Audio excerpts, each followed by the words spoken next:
സുൽത്താനുൽ ഉലമ ശൈഖുന കാന്തപുരം ഉസ്താദ്, അല്ലാഹു ആഫിയത്തുള്ള ദീർഘായുസ് കൊടുക്കണേ അല്ലാഹ്. അവിടുത്തെ നാവ് അല്ലാഹു തആല അത്ര പൊരുത്തപ്പെട്ടതാണ്. മലപ്പുറം ജില്ലയിൽ ജീവിച്ചിരുന്ന സയ്യിദ് യൂസുഫുൽ ജീലാനി തങ്ങളുണ്ടായിരുന്നു. യൂസുഫുൽ ജീലാനി തങ്ങൾ മക്കത്തുൽ മുക്കറമയിൽ വെച്ചുകൊണ്ട് ദുആ ചെയ്തുകൊണ്ട് പറഞ്ഞു, അല്ലാഹുവേ, എ.പി. ഉസ്താദ് ഹയാത്തുള്ള കാലത്ത് നീ എന്നെ മരിപ്പിക്കണം. ഉസ്താദ് എനിക്ക് വേണ്ടി ജനാസ നിസ്കരിച്ചാൽ ഞാൻ സ്വർഗത്തിലായിരിക്കും. മഹാന്മാര് ഉസ്താദിന് കൊടുക്കുന്ന വില അത്ര വലുതാ.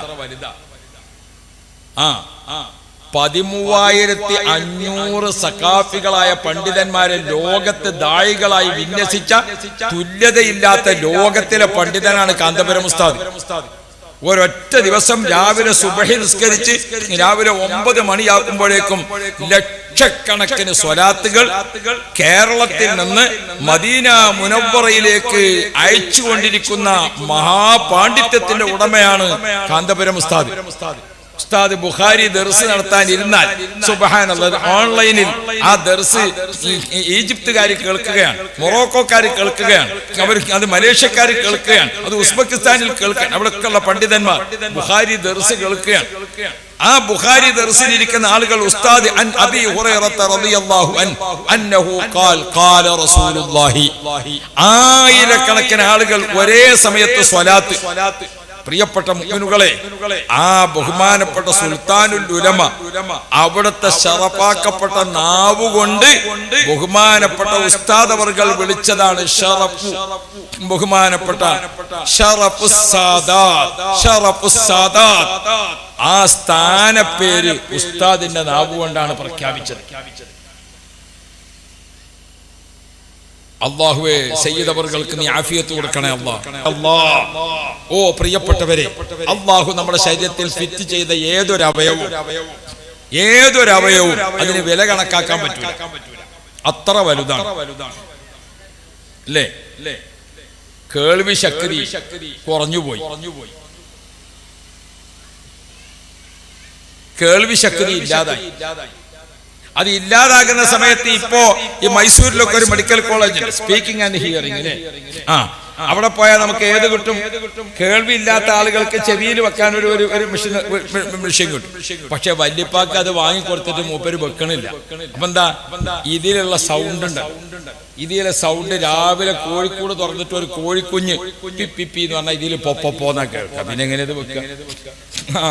ഇത് കിട്ടിയ ആൾക്കാരും വെക്കുന്നില്ല. എന്തോ? അപ്പൊ ഡോക്ടറെ അടുത്ത് പോയി പറഞ്ഞപ്പോ ഡോക്ടർ പറഞ്ഞ് ഒരു 6 മാസം കഴിഞ്ഞാൽ ശരിയാവും. അതങ്ങനെ തന്നെയാണ്. പണ്ട് ഇയാൾ പറഞ്ഞത്, ഞാൻ കടപ്പുറത്ത് വന്നതിന്റെ ശേഷം ഇവിടെ വാസന ഇല്ലാതെ, ഓന് വാസന ഇല്ലാതെ ആയതല്ല, ഓന്റെ മൂക്ക് പാകപ്പെട്ടതാണ്. അപ്പോ ഇങ്ങനെ 6 മാസം വെച്ചാൽ ശരിയാവും. ഇതാണ് ഈ സാധനത്തിന്റെ ഒരു അവസ്ഥ. അത് നിങ്ങൾ വെച്ച ആൾക്കാരോട് ചോദിച്ചു നോക്കി എത്ര സമയം വെച്ചു. അതേ സമയത്ത് പിപ്പിന്ന് കോഴിക്കുട്ടി പറഞ്ഞപ്പോഴേക്ക് ഇതിന് പൊപ്പോന്നാ കേൾക്കുന്നത്. അതേ സമയത്ത് അല്ലാഹു ആകുന്ന ഉടമസ്ഥൻ നമ്മുടെ ശരീരത്തിൽ ഫിറ്റ് ചെയ്തിരിക്കുന്ന കേൾവി ശക്തിയുടെ ശക്തി എത്രയാണ്? സുബ്ഹാനല്ലാഹ്. ഈ വർഷത്തെ മഴക്കാലം തുടങ്ങിയപ്പോൾ മുകൾ ഭാഗത്ത് നിന്ന് ഒരു ഇടി വെട്ടിയിട്ടുണ്ട്. ആ ഇടിയുടെ സൗണ്ട് അങ്ങനെ തന്നെ നമ്മുടെ കാതിലേക്ക് കേറുകയാണെങ്കിൽ തലച്ചോറ് കരിഞ്ഞു പോകും. ആ ഇടിയുടെ സൗണ്ട് നമ്മുടെ തലച്ചോറിന് പാകപ്പെട്ട രീതിയിൽ ഒരു പ്രോസസ്സിംഗ് നടത്തിയിട്ട് മാത്രമാണ് ആ സൗണ്ട് നമ്മുടെ തലച്ചോറിലേക്ക് വരുന്നത്. അതിന്റെ സംവിധാനം ഈ കാതിൽ അല്ലാഹു തആല ചെയ്തു വെച്ചിട്ടുണ്ട്. ഇന്ന സമഅ വൽ ബസറ വൽ ഫുആദ കുല്ലു ഉലൈക കാന അൻഹു മസ്ഊലാ. Video, audio, cardio. ഇന്ന സമഅ വൽ ബസറ വൽ ഫുആദ കുല്ലു ഉലൈക കാന അൻഹു മസ്ഊലാ. ഇവരൊക്കെ ഡോക്ടറേറ്റ് വാങ്ങിയവരൊക്കെ ഇവിടെ ഉണ്ടാവുമ്പോ ഇന്റെ ഈ പഴയ 4ാം ക്ലാസ് അല്ലാഹു തആല ഖൈർ നൽകുമാറാവട്ടെ. ഞാന് 4ാം ക്ലാസ് കഴിഞ്ഞാൽ പഴയ കാലത്ത് സ്കൂളിൽ ഉപ്പുമാവില്ല. അപ്പൊ ഉപ്പുമാവില്ലെങ്കിൽ പിന്നെ സ്കൂളിൽ പോയിട്ട് എന്താന്ന് വിചാരിച്ചാണ് ഞാൻ പിന്നെ പോയി. അങ്ങനെ എൻ്റെ കൂട്ടുകാരും ഒക്കെ അങ്ങനെ തന്നെ ഞങ്ങൾ 4-5 ആളുണ്ടായിരുന്നു. അങ്ങനെ തീരുമാനിച്ചത്. അപ്പോ ഞാൻ ഓർമ്മപ്പെടുത്തുന്നത് അല്ലാഹു തആല അതിന്റെ തർത്തീബിൽ തന്നെയാണ് പറഞ്ഞിട്ടുള്ളത്. ആദ്യം നമുക്കൊക്കെ പണ്ട് ഇവിടെ കേസറ്റ് കിട്ടിയെന്ന് എഴുതിയിരുന്നു. നിങ്ങളെ ആദ്യം ഓഡിയോ കാസറ്റ് അല്ലേ? ഓഡിയോ കാസറ്റ് കഴിഞ്ഞപ്പോഴാണ് പിന്നെന്തായത്? ഇപ്പൊ വീഡിയോ കാസറ്റ് വന്നത്. അല്ലാഹു തആല ആ തർത്തീബിലാണ് പറഞ്ഞിരിക്കുന്നത്. ഇന്ന സമഅ വൽ ബസറ വൽ ഫുആദ.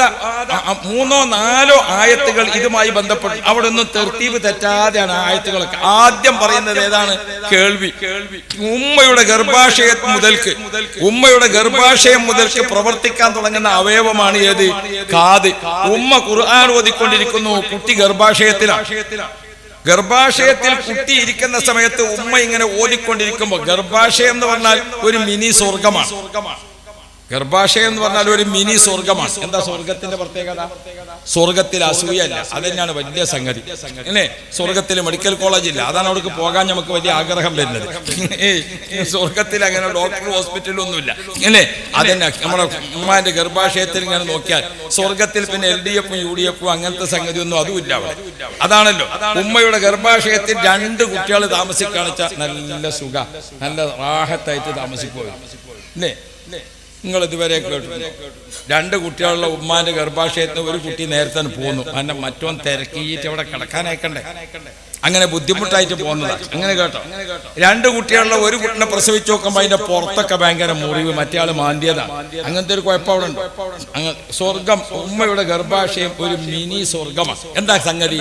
ആദം നബി അലൈഹിസ്സലാമിനെ അല്ലാഹു തആല പടച്ചിട്ട് സ്വർഗത്തിൽ കുറച്ച് താമസിപ്പിച്ചു. അങ്ങനെ ആ സ്വർഗത്തിന്റെ സൗന്ദര്യവും സുഖവും സന്തോഷവും ഒക്കെ ഒന്ന് ആസ്വദിച്ചു കൊണ്ടാണ് നമ്മളെ വല്യപ്പ ഭൂമിയിലേക്ക് വരുന്നത്. അതിന്റെ ഒരു മിനി അല്ലാഹു തആല നമുക്കും ഒക്കെ നൽകുകയാണ്. അതാണ് കുറച്ച് സമയം എവിടെ താമസിപ്പിക്കുന്നത്? ഗർഭാശയത്തിൽ. വല്യപ്പ പണ്ട് അവിടെ താമസിച്ചല്ലോ സ്വർഗത്തിൽ, അല്ലേ? അപ്പൊ അന്ന് താമസിച്ചപ്പോ സ്വർഗത്തിന്റെ സുഖം സന്തോഷം ഒക്കെ എല്ലാം കുറച്ചൊന്ന് ആസ്വദിച്ചു വല്യപ്പ. ആ വല്യപ്പാന്റെ മക്കളൊക്കെ ഭൂമിയിലേക്ക് വരുന്നത് എങ്ങനെയാണ്? മിനി സ്വർഗത്തിൽ കൂടെ. ഏതാ മിനി സ്വർഗം? ഉമ്മയുടെ ഗർഭാശയം. ആ ഗർഭാശയത്തിൽ വെച്ച് 4-ാം മാസം ഊഹൂതിയിട്ട് കണ്ണ് മുളക്കാൻ തുടങ്ങും, കാത് മുളക്കാൻ തുടങ്ങും, അങ്ങനെ ഓരോന്നും വരാൻ തുടങ്ങും. ഓരോന്നും ഇങ്ങനെ വരികയാണ്. നമ്മുടെ എന്തിനെ പറയണം, നമ്മുടെ ഒരു കോഴി വീട്ടിൽ മുട്ടയിട്ടു. കുറച്ച് ദിവസം കഴിയുമ്പോൾ ആ മുട്ട വിരിയാൻ വേണ്ടി വെക്കും, അല്ലേ? കോഴിമുട്ട വിരിയാൻ വേണ്ടി വെക്കും. കോഴിമുട്ട വിരിയാൻ വേണ്ടി വെച്ചാൽ എത്ര ദിവസം വെക്കണം? നിങ്ങളെടുത്തതിന് അങ്ങനത്തെ വല്ല വിവരവും വേണ്ടേ? അപ്പൊ കോഴിമുട്ട വിരിയാൻ വേണ്ടി വെച്ചാൽ 20-21 ദിവസം കോഴി ഇങ്ങനെ മുട്ട കോഴിക്ക് വെച്ചു കൊടുക്കണം. അപ്പോഴാണ് ഓരോ ദിവസവും ആ കോഴിമുട്ട അതിനെ ഉള്ളിൽ വെച്ചുകൊണ്ട് ഇങ്ങനെ വലുതായി 15-ാമത്തെ ദിവസമായപ്പോൾ അതിന് കോഴിക്കുഞ്ഞിന് കാല് മുളച്ചിട്ട് ഇങ്ങനെ അതിന്റെ ഉള്ളിൽ ഇങ്ങനെ നിൽക്കണം. എഴുന്നേറ്റ് ഫുള്ള് നിന്നാൽ ഭൂമിയിൽ ജീവിക്കാൻ പറ്റൂല കോഴിക്ക്. എന്തുകൊണ്ട്? 2 കാലേ ഉള്ളൂ. ആ ശരീരത്തിന്റെ ബാലൻസ് ശരിയാകുന്ന രീതിയിൽ അവിടെ വെച്ചുകൊണ്ട് തന്നെ ക്ലിയർ ആവണം. അതിന് 15-ാമത്തെ ദിവസം കഴിഞ്ഞ കൊപ്പ് മുളക്കും. 18-ാമത്തെ ദിവസം ആ കൊക്ക് ഇങ്ങനെ നീളാൻ തുടങ്ങും. 19-20 കൊക്കിന് ഉറപ്പ് വരുമ്പോൾ ആ കൊക്ക് കൊണ്ട് അതിന്റെ മുട്ട പൊളിച്ചിട്ട് കോഴിക്കുഞ്ഞ് സ്വയം പുറത്തു വരും, ഇല്ലേ? അപ്പൊ നിങ്ങൾ നോക്കണം, ഈ കോഴിക്കുഞ്ഞ് ഇതിന്റെ ഉള്ളിൽ നിൽക്കുമ്പോൾ ഒരു സൂചിക്കുത്തിന്റെ ദ്വാരം പുറത്തുനിന്നുണ്ടോ? എങ്കിൽ ആ കോഴിക്കുഞ്ഞിന് വായു എത്തിച്ചത് എങ്ങനെയാണ്? ആ കോഴിക്കുഞ്ഞിന് എങ്ങനെയാണ് ഇതിന്റെ ഉള്ളിൽ വായു കിട്ടിയത്? ഓർത്തു നോക്കി നിങ്ങൾ. സുബ്ഹാനല്ലാഹ്. പണ്ട് നമ്മുടെ മലപ്പുറം അവിടെ ആ ടൗണില് ഒരു ചായ മക്കാനുണ്ട്. മക്കാനി എന്ന് പറഞ്ഞാൽ ഇവിടെ അറിയില്ലേ, വെള്ളംകോട് അല്ലേ? ഒരു ചായ മക്കാനി. പഴയ കാലത്ത് ചായ മക്കാനി പറ്റൊരു ചായ ചോദിച്ചാല് ഇങ്ങനെ ഗ്ലാസ്സിൽ ഇപ്പത്തെ മാതിരിയല്ല, ഇങ്ങനെ ആറ്റിട്ടാവും. അപ്പൊ 2 ഇംഗ്ലീഷുകാർ സായിപ്പും മദാമി ആ പീടിയിൽ ചായക്ക് കയറി. അപ്പൊ ഇവരിങ്ങനെ നോക്കുമ്പോ ഇങ്ങനെ ചായ എങ്ങനെ ആറ്റില്ല. അപ്പൊ സായിപ്പിന് തോന്നി ഇവിടെ മീറ്റർ കണക്കാക്കിയിട്ടാണ് ചായ കൊടുക്കല്. അയാൾ പറഞ്ഞു, സാർ മീറ്റർ ടീ എന്ന് പറഞ്ഞു. അപ്പൊ ഇയാൾ ഇതിങ്ങനെ കണ്ടപ്പോ അങ്ങനെയാ തോന്നിയത്. ചായ ഇയാൾ മീറ്റർ കണക്കാക്കിയപ്പോ ഇവര് സായിപ്പും മദാമിയും കൂടി 2 കടി എടുത്തു. എന്താണ് അവിടെ ഉണ്ടായിരുന്ന ചായക്ക് കൂട്ടാനുള്ള കടി എന്ന് പറയുക?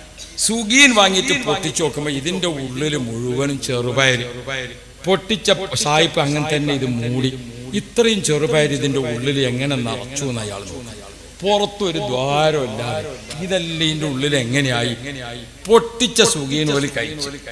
പുതിയ 2 സുഗീനും വാങ്ങിയിട്ട് ഒരു അമേരിക്കയിൽ പോയിക്കണം. റിസൾട്ട് വന്നാൽ ഞങ്ങളോട് വിവരം പറയണ്ടേ. അപ്പൊ ഈ സുഗീന്റെ ഉള്ളിൽ ചെറുപയർ നിറച്ച മാതിരിയല്ല കോഴിക്കുട്ടിന്റെ ഉള്ളിൽ മുട്ടന്റെ ഉള്ളിൽ കോഴിക്കുഞ്ഞ് വരുന്നത്. ഉമ്മയുടെ ഗർഭാശയത്തിൽ കുട്ടി വളരുന്നത്. ഉമ്മയുടെ ഗർഭാശയത്തിൽ നമ്മൾ താമസിക്കുമ്പോൾ ചോദിക്കാതെ വെള്ളം കിട്ടിയില്ലേ, ചോദിക്കാതെ ഭക്ഷണം കിട്ടിയില്ലേ, ചോദിക്കാതെ വായു കിട്ടിയില്ലേ, എല്ലാ സൗകര്യങ്ങളും ആ മിനി സ്വർഗത്തിൽ വെച്ച് കിട്ടി. അതാണ് ഉമ്മ. വലിയ സ്വർഗത്തിലേക്ക് തിരിച്ചു പോകണോ ഉമ്മ മുഖേന മാത്രമേ സാധ്യമാകൂ. അതാണ് നബി മുഹമ്മദ് റസൂലുള്ളാഹ് അൽ ജന്നത്തു തഹ്ത അഖദാമിൽ ഉമ്മഹാത്ത്. സ്വർഗത്തിന്റെ ടിക്കറ്റ് മുറിച്ചു കൊടുക്കാൻ അള്ളാഹു അധികാരപ്പെടുത്തിയ ലോകത്തിലെ ഒരേ ഒരാള് ഉമ്മയാണ്. ഉമ്മയുടെ കൈകൊണ്ട് ടിക്കറ്റ് കിട്ടണം. അള്ളാഹു നമുക്കൊക്കെ മാതാപിതാക്കളെ പൊരുത്തം നൽകുമാറാവണം. ഉമ്മയുടെ കൈകൊണ്ടല്ലാതെ സ്വർഗത്തിന്റെ ടിക്കറ്റ് ഒരാൾക്കും തരാൻ അധികാരമില്ല. ഉമ്മയുടെ കയ്യിൽ നിന്ന് ടിക്കറ്റ് കിട്ടണം. അതുകൊണ്ട് ഇങ്ങനെ അങ്ങോട്ട് സ്വർഗത്തിലേക്ക് ചെല്ലുമ്പോൾ ആരാണ് വാപ്പ? അൽ വാലിദു ഔസത്തു അബ്വാബിൽ ജന്ന. സ്വർഗത്തിന്റെ പ്രധാന ഗേറ്റ് വാപ്പയാണെന്ന് മുഹമ്മദ് മുസ്തഫ. സ്വർഗത്തിന്റെ പ്രധാന ഗേറ്റാണ് വാപ്പ. ഉമ്മാന്റെ ടിക്കറ്റ് വാങ്ങിയിട്ട് വാപ്പാന്റെ അടുത്ത് കൊടുക്കുക. വാപ്പയും ഉമ്മയും കൂടിയിട്ട് ഇങ്ങനെ നിൽക്കുമ്പോ ടിക്കറ്റ് റെഡിയാണ്, സ്വർഗത്തിന്റെ വാതിൽക്കൽ എത്തിക്കണം. പക്ഷെ ചാവി ഇവര് 2 ആളെ കയ്യിലുമില്ല. ചാവി ആരെടുത്താണുള്ളത്? ചാവി ഉസ്താദിന്റെ കയ്യിലുള്ളത്. ഏറ്റവും വലിയ ഉസ്താദാരാ? സയ്യിദുനാ മുഹമ്മദുർ റസൂലുള്ളാഹി. അവിടെ നിങ്ങൾട്ട് ഷറഫ് സാദാത്ത് അടക്കമുള്ള അവരുടെ കയ്യിലാണ് ചാവിയുള്ളത്. അല്ലാഹുവേ, അവരോടൊപ്പം സ്വർഗത്തിൽ പോകാൻ ഭാഗ്യം തരണേ അല്ലാ. ഞാൻ ആ വിഷയം വിശദീകരിക്കുന്നില്ല. ഇവിടെ പറഞ്ഞത് ഉമ്മയുടെ ഗർഭാശയം ഒരു മിനി സ്വർഗമാണ്. ആ മിനി സ്വർഗത്തിൽ വെച്ചുകൊണ്ട് നമുക്ക് കിട്ടിയപ്പോൾ അവിടെ അവയവങ്ങളൊക്കെ ഇങ്ങനെ രൂപപ്പെട്ടു വരുമ്പോ അവിടുന്ന് പ്രവർത്തിക്കാൻ തുടങ്ങുന്ന അവയവമാണ് ചെവി, കേൾവി എന്ന്. ഉമ്മ ഖുർആൻ ഇങ്ങനെ ഓതിയിരിക്കുമ്പോ കുട്ടിക്ക് അത് ആസ്വദിക്കാൻ സാധിക്കും. ഗർഭാശയത്തിൽ ഭൂമിയിലേക്ക് കുഞ്ഞിനെ പ്രസവിക്കപ്പെട്ടാൽ ആദ്യം പ്രവർത്തനം ആരംഭിക്കുന്നത് ഏതാണ്? കേൾവിയാണ്. ആദ്യം അതുകൊണ്ടാണ് ഒരു കുഞ്ഞ് ഉമ്മയുടെ ഗർഭാശയത്തിൽ നിന്ന് ഭൂമിയിൽ വന്നാൽ നമ്മൾ വേഗം എന്ത് ചെയ്യണം? വലത്തെ ചെവിയിൽ വാങ്ക്, അതായത് കേൾവി തുടങ്ങി. ഗർഭാശയത്തിലെ കേട്ടു തുടങ്ങിയിട്ടാണ് അല്ലാഹു തആല ആദ്യം മുന്തിച്ചത്. അതുമായി ബന്ധപ്പെട്ട ആയത്തുകളിലൊക്കെ ആദ്യം പറഞ്ഞത് ഏതാണ്? ചെവിയാണ്. ആദ്യം പറയുന്നത് കാതാണ്, കേൾവി ശക്തി. നിങ്ങളെ കാത്. ഓ പ്രിയപ്പെട്ട മുഅ്മിനുകളെ, അല്ലാഹു അക്ബർ, അല്ലാഹു അക്ബർ, അതാണ് കേൾക്കേണ്ടത്. അത് ആദ്യം കേൾക്കുക. അതാണ് ഫത്ഹുൽ മുഈന്റെ ഹാശത്ത് റിഷഹ് പോലത്തെ കിതാബിൽ പറഞ്ഞിട്ടുണ്ട്. പ്രസവിച്ചിരിക്കുന്ന കുട്ടിക്ക് വാങ്ക് വിളിക്കണം. ആരാ അടുത്തുള്ളത്? പുരുഷനാണോ അവര് ബാങ്ക് കൊടുക്കുക. അതിനാണ് പുരുഷനാണ് ബാങ്ക് കൊടുക്കാൻ 1-ാം സ്ഥാനം. പുരുഷൻ ഇല്ലേ ആ ബാങ്ക് സ്ത്രീ കൊടുക്കണം. എന്തിന് പുരുഷൻ അവിടെ മുൻതൂക്കം കൊടുത്തത്? സ്ത്രീകൾക്ക് പലപ്പോഴും നിസ്കരിക്കാൻ പറ്റാത്ത ദിവസം ഉണ്ടാവും, ആയത്തുൽ കുർസി ഓതാൻ പറ്റാത്ത ദിവസം ഉണ്ടാവും, ഒന്നുമില്ലാതെ നിൽക്കുന്ന സമയമായിരിക്കും. അപ്പൊ അതുമൊക്കെ തടസ്സമില്ലാത്ത ആളാണ് ആര്? പുരുഷൻ. അതുകൊണ്ട് പുരുഷനാണ് 1-ാം സ്ഥാനം. ഇല്ലെങ്കിൽ ആര് കൊടുക്കണം? സ്ത്രീ കൊടുക്കണം. എന്നാലും അല്ലാഹു അക്ബർ കേൾക്കാൻ താമസിക്കരുത്. അപ്പൊ ആദ്യം പ്രവർത്തനം തുടങ്ങുന്നത് ഏതാ? ചെവിയ. അവസാനം വരെ നിൽക്കുന്നതും ഏതാണ്? കേൾവി ശക്തിയ. അതാണ് ഒരാൾ മരിക്കാൻ വേണ്ടി കിടക്കുമ്പോൾ ലക്കിനു മൗത്താക്കും ലാ ഇലാഹ. മരിക്കാൻ വേണ്ടി കിടക്കുന്ന ആൾ ഓർമ്മയില്ല, കണ്ണ് എഴുന്നേൽക്കുന്നില്ല, ഒന്നുമില്ല. അയാളടുത്ത് പോയി നിന്നിട്ട് വിളിച്ചാൽ ഉള്ളിൽക്കൊരു ഓർമ്മ ഉണ്ടെങ്കിൽ ഇങ്ങനെ. അപ്പൊ കാത് അവസാനിക്കില്ല, കേൾവി ശക്തി അങ്ങനെ നിലനിൽക്കും. അവസാനം ഇല്ലാതാകുന്നതും ആദ്യം തുടങ്ങുന്നതും കേൾവിയാണ്. ഓ പ്രിയപ്പെട്ട മുഅ്മിനുകളെ, നമ്മൾ ഓർമ്മിക്കണം. അപ്പോ നമ്മുടെ കേൾവിയായാലും നമ്മുടെ കാഴ്ചയായാലും നമ്മുടെ സംസാരമായാലും ഇനി എന്തിനേറെ പറയണം, നമ്മളിപ്പോ ബഹുമാനപ്പെട്ട തങ്ങളവർകള് ആധുനിക ശാസ്ത്രത്തിന്റെ അത്യാധുനിക പഠനത്തിൽ ചില അവയവങ്ങളൊക്കെ ഇപ്പം മാറ്റിവെക്കുന്നുണ്ട്. അതിൽപ്പെട്ടതാണ് കാല് മാറ്റിവെക്കാൻ നമ്മുടെ ഇന്ത്യ ഗവൺമെന്റിന്റെയും ലോക ആരോഗ്യ സംഘടനയുടെയും ഒക്കെ പ്രവർത്തനത്തിന്റെ ഫലമായി അവയവങ്ങളൊക്കെ മാറ്റിവെക്കുന്നുണ്ട്. താൽക്കാലികമായി കൊടുക്കുന്നതാണെങ്കിലും എന്തൊരു സന്തോഷമാണ്. ഇന്നത്തെ സ്റ്റേജിൽ ആദ്യത്തെ ആള് അല്ലേ, ആദ്യത്തെ ആള്. നിങ്ങൾ വിചാരിച്ചോ, ഈ കാല് കൊടുക്കാൻ വേണ്ടി ഒരുങ്ങിയപ്പോ കാലില്ലാത്ത ആളുകളുടെ അപേക്ഷ ആദ്യം വന്നു. കാലില്ലാത്ത ആളുകളുടെ അപേക്ഷ ആദ്യം വന്നു. ആ അപേക്ഷ പ്രകാരം തങ്ങൾ അത് സെലക്ട് ചെയ്തവർകൾ അത് സെലക്ട് ചെയ്തിട്ട് ആ വ്യക്തികളെ കണ്ടിട്ട് അവരെ കാര്യങ്ങൾ അത് ഉറപ്പുവരുത്തി. എന്നിട്ട് അവരെ ഇവിടെ വരുത്തിയിട്ട് ഡോക്ടേഴ്സിനെ ഉപയോഗപ്പെടുത്തിയിട്ട് അവരെ കാലിന് എത്ര വലിപ്പമുള്ളത്, മുട്ടിന് താഴെ, മുട്ടിന് മുകളിൽ, അങ്ങനെ തുടങ്ങിയിട്ട് അതൊക്കെ ഡോക്ടർമാരുടെ പ്രത്യേകമായ പരിശീലനങ്ങൾ നടന്നു. ആ പരിശോധനകൾക്കും തീരുമാനങ്ങൾക്കും ശേഷം ആ കാല് നിർമ്മിക്കാൻ വേണ്ടി ഓർഡർ കൊടുത്തിട്ട് ആ ഓർഡർ പ്രകാരം അത് വന്നിട്ട് അത് അവർക്കൊന്ന് ഫിറ്റ് ചെയ്ത് നോക്കി. ഇങ്ങനെ ഒരുപാട് ഘട്ടങ്ങൾ പിന്നിട്ട ശേഷമാണ് ഇന്ന് അവരിവിടെ വിളിച്ചു വരുത്തിയത്. അത് പ്രകാരം വിളിച്ചു വരുത്തിയിട്ട് ഇവിടുത്തെ ഉന്നത വ്യക്തികളെ മുമ്പിൽ വെച്ചുകൊണ്ട് ബഹുമാനപ്പെട്ട തങ്ങളവർകൾ അവർക്ക് കാല് കൊടുക്കുമ്പോൾ എങ്ങനെയാണ് ഇങ്ങോട്ടേക്ക്, നിങ്ങൾ കണ്ടില്ലേ ആ രംഗം? നിങ്ങൾ ആ രംഗം കണ്ടില്ലേ? ഞാനിത് ഓൺലൈനിലാണ് കണ്ടത്. എങ്ങനെയാണ് ആ രംഗം കാണുന്നത്? യാ റബ്ബ്, സ്റ്റേജിലേക്ക് വരുന്ന ആള് ഒരു കാലില്ലാതെ വിഷമിച്ച് കൊക്കി അദ്ദേഹം ഈ സ്റ്റേജിൽ വന്ന് തങ്ങളും മറ്റു പ്രധാനികളും ചേർന്ന് അദ്ദേഹത്തിന് കാല് ഫിറ്റ് ചെയ്തിട്ട് കാല് കൊണ്ട് നടന്നങ്ങനെ തിരിച്ചു പോകുന്ന കാഴ്ച. അൽഹംദുലില്ലാഹ്, തങ്ങളവർക്ക് സിറാത്ത് പാലം അക്കരെ കടക്കാൻ ആദ്യം ഫിറ്റ് ചെയ്ത ആളെ കാല് മാത്രം മതി. അല്ലാഹുവേ, ശറഫുദ്ദീൻ ബഹുമാനപ്പെട്ട തങ്ങളവർക്ക് നീ ആഫിയത്ത് കൊടുക്കണേ അല്ലാഹ്, നീ റാഹത്ത് കൊടുക്കണേ അല്ലാഹ്. എത്ര വലിയൊരു സേവനമാണ് ചെയ്തത്.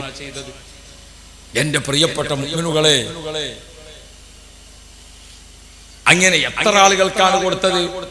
ഓ പ്രിയപ്പെട്ട മുഅ്മിനുകളെ, ഒരു അവയവം നമുക്ക് നഷ്ടപ്പെടുമ്പോൾ എത്രയാണ് അതിന്റെ വില എന്നറിയാമോ? നമ്മുടെ ഈ ആധുനിക ശസ്ത്രക്രിയ അനുസരിച്ച് നമുക്ക് കിട്ടുന്ന അവയവം അത് തന്നെ എത്ര വലുതാണ് എങ്കിൽ പിന്നെ അതിന്റെ ഒറിജിനൽ നഷ്ടപ്പെട്ടപ്പോൾ അയാൾ അവസ്ഥ എന്തായിരിക്കും? ഒറിജിനൽ നഷ്ടപ്പെട്ടിട്ട് ഇപ്പൊ അദ്ദേഹത്തിന് എന്ത് കിട്ടി? ഒരു കൃത്രിമ കാല് ഫിറ്റ് ചെയ്യുകയാണ്. ആ കൃത്രിമ കാല് കിട്ടുമ്പോൾ സുബ്ഹാന ജല്ല ജലാലു, തങ്ങൾ ഈ രൂപത്തിലല്ല എങ്കിൽ അത് കൊടുക്കുമ്പോൾ ഓരോന്നിനും എത്ര വില പിടിക്കും? നമ്മളതിന്റെ ഒരു മൂല്യം മനസ്സിലാക്കണല്ലോ. സുബ്ഹാനല്ലാഹ്, നമ്മളെ നാട്ടിലെ പഴയവരാണ്, അയാളെ അംബാസഡർ കാറ് അതിന്റെ ഡോറിന്റെ ഉള്ളിൽ കൈവിരല് കുടുങ്ങിപ്പോയി. കുറച്ച് സമയമായി. ഡോറൊക്കെ തുറന്നപ്പോഴേക്ക് ബ്ലഡ് സർക്കുലേഷൻ നിന്നു. അപ്പൊ പിന്നെ അദ്ദേഹം മെഡിക്കൽ കോളേജിൽ നിന്ന് പരിശോധിച്ചിട്ട് ഡോക്ടർമാർ പറഞ്ഞു ഒരു രക്ഷയില്ല, അത് മുറിക്കണം. വിരല് മുറിക്കാൻ തീരുമാനിച്ചു. മുറിച്ച് കഴിഞ്ഞതിന് ശേഷം നോക്കുമ്പോൾ ഈ തെല്ലവരല് ഇവിടുന്ന് പകുതി മുറിഞ്ഞു പോയാൽ പിന്നെ ഇവിടെ എന്തുണ്ടാകും? ഒരു പകുതി മാത്രമേ ഉണ്ടാവും, സർവേക്കല്ല് വെച്ച മാതിരി അല്ലേ? അപ്പൊ പിന്നെ നോക്കുന്ന ആളുകളൊക്കെ ഇതുമ്മക്കാണോ നോക്കണത് എന്ന് തോന്നിപ്പോകും. നമുക്ക് ഒരു വേറെ എവിടെ നോക്കിയാലും നമുക്ക് എന്ത് നോക്കും? നമുക്ക് തോന്നും ഇതന്നെയാണ് നോക്കണത്. ആണോ അല്ലേ? അത് മനുഷ്യന്റെ ഒരു പ്രത്യേകതയാണ്. എന്തെങ്കിലും ഒരു കുറവുണ്ടെങ്കിൽ അതിന് വേറെ ആളെ കുറ്റം പറഞ്ഞിട്ട് കാര്യമില്ല. ഇപ്പൊ ഞാൻ കഴിഞ്ഞ ആഴ്ച നുറുക്ക് തിന്നതാണ്. പിന്നെ അണ്ണാങ്കിൽ ഇവിടെ ഇങ്ങനെ ചെറിയൊരു മുറിയുണ്ട്, നാവ് അവിടെ തന്നെ പോയി മുട്ടണുള്ളൂ. അതിനിപ്പോ നിങ്ങളെ കുറ്റപ്പെടുത്തിയിട്ട് കാര്യമില്ലല്ലോ. അതങ്ങനെയാണ്. ശരീരത്തിന് എവിടെ ഒരു കുറവുള്ളത് അവിടെ പോയി ഒന്ന് മുട്ട. അതൊരു ഇയാളെ വിരലിങ്ങനെ പോയപ്പോ പിന്നെ ആളുകളൊക്കെ എവിടേക്ക് നോക്കിയാലും ഇയാൾക്ക് ഇതാ തോന്നുന്നത്. അപ്പൊ അദ്ദേഹം വീണ്ടും മെഡിക്കൽ കോളേജിൽ പോയിട്ട് പഴയ കാലമായി ഒക്കെ പറഞ്ഞ് റെഡിയാക്കി വെക്കുമ്പോൾ ഒരു ശസ്ത്രക്രിയ നടത്തിയിട്ട് ഒരു പ്ലാസ്റ്റിക് സർജറിയിൽ ഒരു വിരല് പകുതി വെച്ചു കൊടുക്കാന്ന് തീരുമാനമായി. അന്നത്തെ 1.25 ലക്ഷം രൂപയായി അക്കാലം. അങ്ങനെ ഇയാൾക്കൊരു വിരല് കിട്ടി. പിന്നെ ഇയാളിങ്ങനെ നടക്കുകയാണ് വിരലുള്ള രീതി. അതിന്റെ ഒരു പവർ വേറെ തന്നെയാണ്. അത് അങ്ങനെയാണ് ഇങ്ങനെ കിട്ടിയപ്പോ. പക്ഷെ ഈ പവറുള്ള വിരലും ആദ്യം പോയ വിരലും തമ്മിലുള്ള വ്യത്യാസം അറിയോ? നിങ്ങൾ അവിടെ നിൽക്കും. ആ വിരല് വെച്ച കൃത്രിമ വിരലുമായിട്ട് അയാളോട് നിങ്ങൾ ഒരു ഏക്കർ ഭൂമി കച്ചവടാക്കി, അതിന് 1 കോടി ഉറുപ്പ്യ വില വേണം.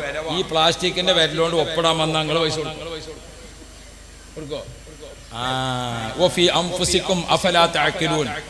നിങ്ങളെ ശരീരത്തിൽ അല്ലാഹു തആല വെച്ചിരിക്കുന്നതിനെ കുറിച്ച് നിങ്ങൾ പഠിച്ചിട്ടുണ്ടോ? വഫി അൻഫുസികും അഫലാ തഅഖിലൂൻ. നിങ്ങളെ നഫ്സിനെ പറ്റി നിങ്ങൾ പഠിച്ചിട്ടുണ്ടോ? സുബ്ഹാനല്ലാഹ്. നമ്മുടെ വിരലടയാള വിദഗ്ധന്മാർ എത്തിയെന്നാണ് ഇപ്പൊ കേൾക്കൽ പത്രത്തിൽ. വലിയ വലിയ തസ്കര വീരന്മാരൊക്കെ പിടിക്കാനും മറ്റൊക്കെ വിരലടയാള വിദഗ്ധൻ. അല്ലാഹു റബ്ബി. നമ്മുടെ കൊടുവള്ളി അങ്ങാടിയിൽ ഒരു ജ്വല്ലറിയിൽ കളവ് നടന്നു. അതിവിദഗ്ധമായ അന്ന് പ്രമാദമായ ഒരു കേസാണ്. ആ കേസ് പിടികിട്ടാതെയായി. അതിന്റെ എല്ലാ അവസാനം അത് പിടികിട്ടിയത് എങ്ങനെയാണ്? ആ ജ്വല്ലറിയുടെ പൂട്ടിങ്ങനെ മുറിച്ചപ്പോൾ വാളിങ്ങനെ മുറിക്കണ സമയത്ത് താഴെ വീണ പൊടി, ആ പൊടി എടുത്തിട്ട് പരിശോധിച്ചിട്ട് വിരലടയാളം കണ്ടെത്തി. അപ്പൊ നോക്കുമ്പോൾ ആരെന്നെയാണ് ഇത് മുറിച്ചത്? അത് ജ്വല്ലറിന്റെ ഉടമക്കാരൻ തന്നെയാണ്. എന്തിന്? അയാൾ 2 ലാഭം കണ്ട. ഒന്ന് സ്വത്തൊക്കെ കൊണ്ടുപോകുക എന്നുള്ള ലാഭം, 2 കളവ് നടത്തിയാൽ ഇൻഷൂർ കിട്ടും, ഇത് നഷ്ടപ്പെട്ടിന്. അപ്പൊ 2ാമത്തെ ലാഭം. അല്ലാഹു റബ്ബി. നിധി കിട്ടിയ അമ്മാനെ ഒന്നും കൂടി കെട്ടിച്ചാന്ന് വിചാരിച്ചാണല്ലോ ഒരാൾ എന്ന പോലുള്ള ആലോചന ഇയാൾക്ക് വന്നത്. അല്ലാഹു തആല ഖൈറും ബർക്കത്തും നൽകുമാറാവും. അപ്പൊ ഞാൻ ഓർമ്മപ്പെടുത്തുന്നത്, ആ പൊടിയിൽ നിന്ന് കണ്ടെത്തിയ ഇതാരാണ്? ഇത്രയധികം ഇത് ഇങ്ങനെ വിരലടയാളത്തിൽ നിന്ന് നമ്മുടെ ഒരാളുടെ വിരലടയാളവും മറ്റൊരാളെ വിരലടയാളം അന്ന് കൈവിരലടയാളത്തെ പറ്റി മനോരമ ഒരു ഫീച്ചർ ഇറക്കിയിരുന്നു. ആ ഫീച്ചറിൽ ഞാൻ വായിച്ചിട്ടുണ്ട്. എന്താണ്? ലോകത്ത് മുഴുവനും ഉള്ള ആളുകളുടെ വിരലടയാളം ഒരു സ്ഥലത്ത് ശേഖരിച്ചാൽ ഒരാളുടെ വിരലടയാളം മറ്റൊരാളെ പോലെ ഇല്ല എന്നല്ല, പിന്നെയോ ഒരാളുടേത് മറ്റൊരാളിൽ നിന്ന് 70 ചില്ലാനം അടയാളങ്ങളെ കൊണ്ട് വേർതിരിക്കാം. നമ്മളെ ആധാരത്തിൽ ഒപ്പ് വെക്കാൻ വേണ്ടി പോകുമ്പോൾ നമ്മളെ കൈ ഇങ്ങനെ ഒന്നിങ്ങനെയാണ് കാണിക്കണില്ലേ? ഇതാ അത് ഈ അടയാളം മുഴുവനും കിട്ടാനാണ് ഇങ്ങനെ നിറച്ചിട്ട്. അങ്ങനെയാണ് വെച്ചാൽ 70 ചില്ലാനം അടയാളങ്ങളെ കൊണ്ട് ലോകത്തെ എത്ര കോടി ജനങ്ങളുണ്ട്? ഇപ്പൊ 800 കോടിയായി ലോക ജനസംഖ്യ. 800 കോടിയാണ് ലോക ജനസംഖ്യ. 142 കോടി ജനങ്ങളാണ് ഇപ്പൊ ഇന്ത്യ രാജ്യത്ത്. നമ്മളെ പെണ്ണുങ്ങളൊക്കെ ഒന്ന് പ്രസവിക്കാൻ വേണ്ടി തീരുമാനിച്ചാൽ ഇൻഷാ അല്ലാഹ് നമുക്ക് എന്ത് ചെയ്യാൻ പറ്റും? ചൈനയെ കവച്ചു വെച്ചുകൊണ്ട് ലോക ജനസംഖ്യയിൽ 1ാം സ്ഥാനത്തെത്താൻ കഴിയും. നമ്മളെ സ്ത്രീകളൊക്കെ നല്ലോണം പ്രസവിക്കണം. മുസ്ലിം സ്ത്രീകളോടൊക്കെ ഓർമ്മപ്പെടുത്താൻ അള്ളാഹുവിന്റെ റസൂൽ പറഞ്ഞിട്ടുണ്ട്, നല്ലോണം പ്രസവിച്ചോളിയും. അള്ളാഹു തൗഫീഖ് തരട്ടെ. നിങ്ങളൊന്നും ആമീനൊരു ഉഷാറില്ലല്ലോ, നിങ്ങൾക്ക് മനസ്സിലായി എന്താണെന്ന്. നിങ്ങൾ നല്ലോണം പ്രസവിക്കണം. അത് അല്ലാഹ്. എൻ്റെ ഉമ്മാക്ക് ഞങ്ങൾ 9 മക്കളാണ്. ഞങ്ങൾ 9 മക്കളാണ്. ഞാൻ വീട്ടിലെ സെന്റർ ഫോർവേഡാണ്. മുകളിൽ നിന്ന് കീപ്പട്ട് എണ്ണിയാലും 5ാമത്തെ ആളാണ്, താഴെ നിന്ന് മേലേക്ക് എണ്ണിയാലും 5ാമത്തെ ആളാണ്. ഈ പോക്ക് ഇങ്ങനെ പോകാന്നല്ലാതെ പ്രത്യേകിച്ച് ആനുകൂല്യമൊന്നുമില്ല. നിങ്ങളതിൻ്റെ ഇടപെടാൻ നിൽക്കൊന്നും വേണം. പക്ഷേ എൻ്റെ ഉമ്മ ഭയങ്കര ഡിമാൻഡിലാണ് ജീവിച്ചത്. ഭയങ്കര ഡിമാൻഡിൽ എന്ന് പറഞ്ഞാൽ ഞങ്ങൾ 9 മക്കളാണ്. അതുകൊണ്ട് ഒരാഴ്ചക്ക് 7 ദിവസമേ ഉള്ളൂ. 2 ദിവസം എക്സ്ട്രയാണല്ലോ. ഉമ്മാനെ ഞാൻ പോയിട്ട് വിളിച്ചു വെള്ളിയാഴ്ച രാവിലെ, ഉമ്മ നിങ്ങൾ എൻ്റെ വീട്ടിലേക്ക് വരണം, ഞാനൊരു വിരുന്നാരൊക്കെ വരുന്നുണ്ട്. എനിക്ക് കൂടില്ല. 2 ആഴ്ച മുമ്പ് എന്നെ കാക്ക വന്ന് എന്നെ ബുക്ക് ചെയ്ത് പോയിക്കണം. ഉമ്മാനെ കിട്ടണമെങ്കിൽ 2 ആഴ്ച മുമ്പ് 3 ആഴ്ച മുമ്പ് ബുക്ക് ചെയ്യണം. എന്തുകൊണ്ട്? ഉമ്മാനെ ചൊവ്വാഴ്ച വലിയ പങ്കളി എല്ലാം പറഞ്ഞത്, ബുധനാഴ്ച മറ്റേ പങ്ങളോടൊക്കെ എല്ലാം പറഞ്ഞത്, ഞായറാഴ്ച മറ്റേ പങ്കളി എല്ലാം പറഞ്ഞത്. 9 മക്കളും ആഴ്ചക്ക് 7 ദിവസം. എന്ത് ഡിമാൻഡിലാണ്! ഇങ്ങനത്തെ വാർത്തകളൊക്കെയാണ് പുതിയ ലോകത്ത് കൊടുക്കേണ്ടത്. അധികം മക്കളുണ്ടായപ്പോഴുള്ള ഇത് നോക്കണം. അധികമായി പ്രസവിച്ച മക്കൾ. അതുപോലെ തന്നെ അനസ്തേഷ്യ നടത്തിയിട്ട് സിസേറിയനിലല്ല പ്രസവം നടക്കേണ്ടത്. കുറച്ച് വേദന സഹിച്ചിട്ട് കുട്ടി പ്രസവിച്ച് പുറത്തു വരണം. അവിടെയാണ് കുട്ടി. ഉമ്മയും കുട്ടികളും തമ്മിലുള്ള ടച്ചിങ് അത് പൂർത്തിയായി കിട്ടണമെങ്കിൽ പ്രസവിച്ച് വരണം കുട്ടി. അതാ നമ്മൾ ഈ സയ്യിദന്മാരത്തൊക്കെ പോയാൽ വേഗം ഓപ്പറേഷൻ ചെയ്തോളിന്ന് പറയില്ല. എന്താ കാരണം? അത് വെള്ളം കൊടുത്തിട്ടും മന്ദിരിച്ചു കൊടുത്തിട്ടും ഒന്ന് കാത്തു നിൽക്കണ്ടേ നിങ്ങൾ? പ്രസവത്തിന്റെ വേദന സഹിച്ച് പ്രസവിക്കണം. സഹോദരിമാർ മനസ്സിലാക്കേണ്ട, വേദന സഹിച്ച് പ്രസവിച്ച കുട്ടിയും സിസേറിയനിൽ മയക്കിയിട്ട് ഓപ്പറേഷൻ ചെയ്തെടുത്ത കുട്ടിയും തമ്മിൽ വലിയ വ്യത്യാസം ഉണ്ടാവും. എന്തേ? 10 തികഞ്ഞ് പ്രസവിച്ച കുട്ടിയാണെങ്കിൽ ഉണ്ടല്ലോ, ആ കുട്ടി ഉമ്മ കുട്ടിയെ മോനേന്ന് വിളിക്കുമ്പോക്ക് ചുണ്ട് കൂടുമ്പോഴേക്ക് കുട്ടി കൊടുത്തു. വിളിച്ച ചുണ്ട് കൂടുമ്പോഴേക്ക് കുട്ടി മാറ്റിയെടുത്തു. അതേ സമയത്ത് സിസേറിയനിൽ വന്ന കുട്ടിനെ അമ്മ മോനേന്ന് വിളിച്ചാൽ അവിടുന്ന് ഇങ്ങനെ ആട്ടും, അല്ലെങ്കിൽ ഓന് വരണമെങ്കിൽ വേറെ പറയാം, ബാന്ന് വേറെ പറയേണ്ടി ഉറപ്പാണ്. മനഃശാസ്ത്രജ്ഞന്മാരോട് ചോദിച്ചു നോക്കി നിങ്ങൾ, അല്ലെങ്കിൽ വൈദ്യശാസ്ത്രന്മാരോട് ചോദിച്ചു നോക്കി. പ്രസവിക്കണതും മറ്റുമായിട്ട് മാത്രമല്ല, എല്ലാ സംഗതിയിലും അങ്ങനെ തന്നെയാണ്. ഉമ്മ സുഖമില്ലാതെ പെരയിൽ കിടക്കാണ്. അപ്പൊ ആരോ പുറത്ത് വന്നു. കുട്ടിനോട് ഉമ്മ പറഞ്ഞു, മോനെ ആരാ പുറത്ത് വന്നത് നോക്കുകയാണ്. ഓൻ നോക്കി നേരെ കോളേജിൽ പോയി. വൈകുന്നേരം വന്നപ്പോൾ അവനോട് വാപ്പ വെച്ചു, എന്നോട് അവിടെ പുറത്തുകാരാ വന്ന് നോക്കാൻ പറഞ്ഞു. ഞാൻ നോക്കി. എന്നിട്ടോ ഞാൻ കോളേജിൽ പോയി. അവനോട് നോക്കാനല്ലേ പറഞ്ഞോളൂ. നോക്കിയിട്ട് ഇവിടെ വന്നിട്ട് അത് ഇന്ന ആളാണ് എന്ന് പറയണ വിവരം കിട്ടണമെങ്കിൽ തികഞ്ഞ് പ്രസവിക്കണം. ഇതൊന്നും ഞാൻ നിങ്ങളോട് എൻ്റെ വകയായിട്ട് ഓർമ്മപ്പെടുത്തുന്നതല്ല. അല്ലാഹു റബ്ബി, റബ്ബ് നമുക്ക് എല്ലാ ഖൈറും തരട്ടെ. അപ്പൊ ഇയാൾ കൊടുത്തിരിക്കുന്ന വിരല് കണ്ട നിങ്ങൾ, ഇവിടെ നമ്മൾ മനസ്സിലാക്കണം, ആദ്യത്തെ വിരല് നഷ്ടപ്പെട്ടിട്ട് അയാൾക്ക് പുതിയ വിരല് കിട്ടിയപ്പോൾ അയാൾക്ക് ആദ്യത്തെക്കാൾ സന്തോഷം കൂടിയിട്ടുണ്ട്. കാരണം എന്തുകൊണ്ട്? നഷ്ടപ്പെട്ടിട്ട് അതിന്റെ ഉപയോഗം മനസ്സിലാക്കിയിട്ട് പിന്നെ കിട്ടിയപ്പം അതിന്റെ സന്തോഷം ഇരട്ടിയാണ്. ആണോ അല്ലേ? നമ്മളെ കയ്യിലുള്ള ഒരു 10,000 രൂപ, ഒരു 10,000 രൂപ നമ്മളെ കയ്യിൽ കിട്ടി, അൽഹംദുലില്ലാ, വലിയ സന്തോഷം തന്നെ. പക്ഷെ പിന്നെന്തായി? ആ 10,000 പോയി, കാണാനില്ല. അത് വീണുപോയി, അല്ലെങ്കിൽ കള്ളന്മാരും കൊണ്ടുപോയി, കാണാനില്ലാതെ ആകുമ്പോ നമ്മളെ മനസ്സ് വിഷമിച്ചോ ഇല്ലേ, വേദനിച്ചോ ഇല്ലേ? എന്താ നമ്മൾ ചെയ്യാം? അത് 10,000 തന്നെ പോട്ടെ എന്നാരെങ്കിലും വെക്കൂല. നമ്മളിങ്ങനെ നോക്കുകയാണ്. എവിടെ നോക്കി? നമുക്ക് ഉറപ്പാണ് പൈസ വെച്ചത് പോക്കറ്റിലാണ്. അപ്പൊ നമ്മൾ 2 പോക്കറ്റിൽ നോക്കിയില്ല. പിന്നെ നമ്മൾ എവിടെ നോക്കി? മേശയിൽ നോക്കി, അവിടെ അല്ല. പരിപ്പിൽ നോക്കി, അവിടെ അല്ല. അലമാരിയിൽ നോക്കി, അവിടെ അല്ല. ഇതൊക്കെ നമ്മൾ നോക്കി നടക്കുകയാണ്. എന്തുകൊണ്ട്? ഇത് പോയപ്പോഴാണ് ഇതിന്റെ വില മനസ്സിലാകുന്നത്. അങ്ങനെ നമ്മൾ നോക്കിയിട്ട് കിട്ടിയില്ല, ഉപേക്ഷിച്ചു. ഒരു ദിവസം മുഴുവൻ നോക്കിയിട്ട്, പക്ഷെ മനസ്സുകൊണ്ട് വിട്ടെങ്കിലും മറ്റേ മനസ്സ് വിടുന്നില്ല. എന്നാലും ഒന്ന് നോക്കാം. അങ്ങനെ നോക്കി തെരഞ്ഞു നിൽക്കുമ്പോ അല്ലാഹു റബ്ബി, ഒരു കവറിന്ന് കണ്ടിക്കണ ആ 10,000 കിട്ടണം.